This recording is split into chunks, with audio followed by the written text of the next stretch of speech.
Tercera reflexión. Infidelidad del pueblo, paciencia y providencia de Dios. El éxodo puede interrumpirse, nos dice el Papa Francisco. Acontece cuando el pueblo deja de peregrinar en esperanza para rematar justamente contra Dios y contra el instrumento que Él ha elegido para guiarlo. El pueblo se rebela contra Dios, pero teniendo el rostro de Moisés como referencia. Números capítulo 17, versículo 1. El mismo Moisés clama ante el Señor y lo interroga: ¿qué hago con este pueblo? Por poco me apedrean. Números capítulo 17, versículo 4. El pueblo se gestionó un Dios a su manera, lo fabricó a su criterio, con un becerro de oro. Éxodo capítulo 32, versículo 1. Mientras Moisés mediaba por el pueblo, el mismo Señor le dijo: «Anda, baja al monte, que se ha pervertido tu pueblo». Éxodo capítulo 32, versículo 7. El Señor estaba consciente de que era Él mismo que lo estaba despreciando. Le dolió el desprecio del pueblo y se enojó. Números capítulo 14, versículo 11.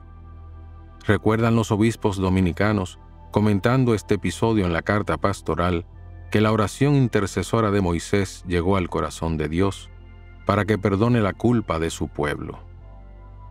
La paciencia ante el pueblo terco, que retrasaba su propia liberación, se registra cuando Moisés intercede compadecido ante el Señor y Él aplaca su ira. Una manera de decirnos que el Señor no está eternamente enojado. Éxodo capítulo 32, versículo 14. Moisés era consciente de que no tenía fuerzas para garantizar todo lo que el pueblo reclamaba. A lo largo del Éxodo, la providencia del Señor se fue dejando sentir de diversas maneras. Algunos elementos de esta providencia son: el Señor se dispuso a caminar, iba peregrinando a pie, acompañando al pueblo a su ritmo. Éxodo capítulo 33, versículo 14.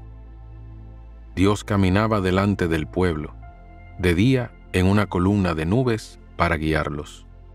Éxodo capítulo 13, versículo 21.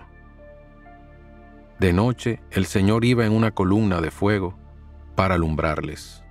Éxodo capítulo 13, versículo 21.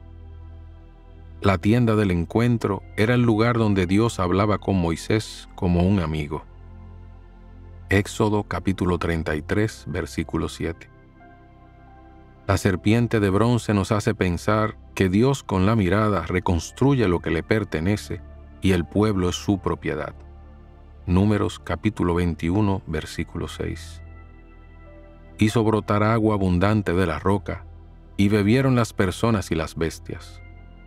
Números capítulo 20, versículo 11. Encontraron manantiales y palmeras para acampar. Éxodo capítulo 13, versículo 27. El Señor les dio carne y pan en abundancia. Éxodo capítulo 16, versículo 7. Les providenció tanta carne hasta provocarle vómitos de tanto comer. Números capítulo 11, versículo 20. Sin embargo, el pueblo seguirá murmurando porque en Egipto tenía comida variada y ahora expresa: se nos quita el apetito de no ver más que maná. Números capítulo 11, versículo 5. Dijo que el pan insípido le daba náuseas. Números capítulo 21, versículo 5. Así agradeció el pueblo la providencia de Dios. La llamada a la libertad madura durante el camino. Israel en el desierto lleva a Egipto dentro de sí, nos dice el Papa Francisco. Meditación personal.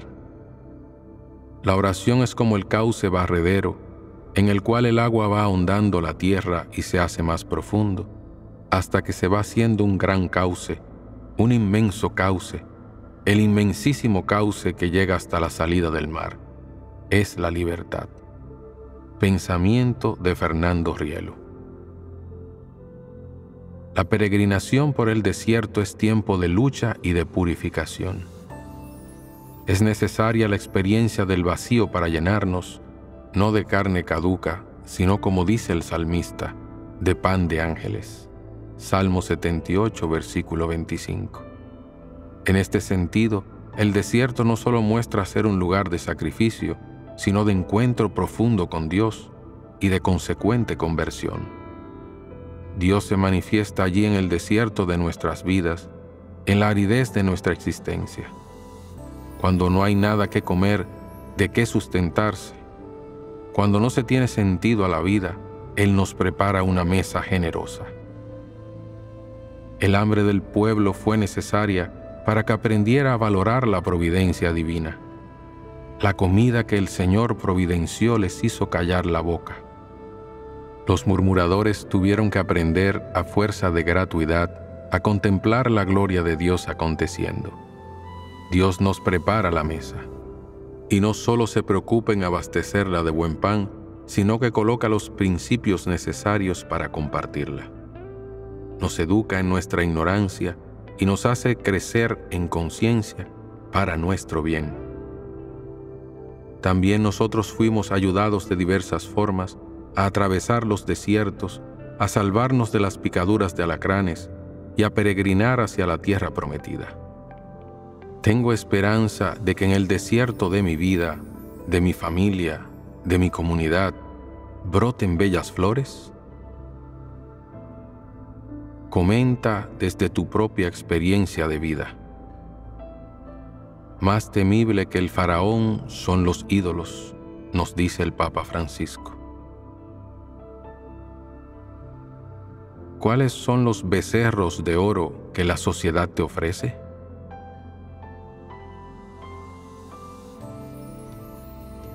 ¿Has tomado la decisión de salir de la esclavitud?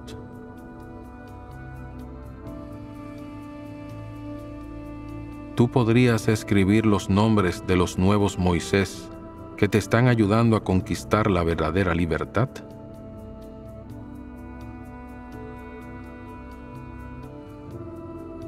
¿Cuál ha sido el método con el que Dios te ha ido educando? ¿Estás dispuesto a romper con el viejo mundo de esclavitudes? ¿Cómo lo harás? ¿Cuál ha sido tu experiencia sobre la providencia de Dios? ¿Cómo agradeces y te llenas de gratitud ante la providencia de Dios? Reza con el Salmo 94, versículos del 8 al 9. No endurezcan sus corazones como en Meribá, como en el día de Masá en el desierto. Allí me desafiaron sus padres y me tentaron, aunque veían mis obras.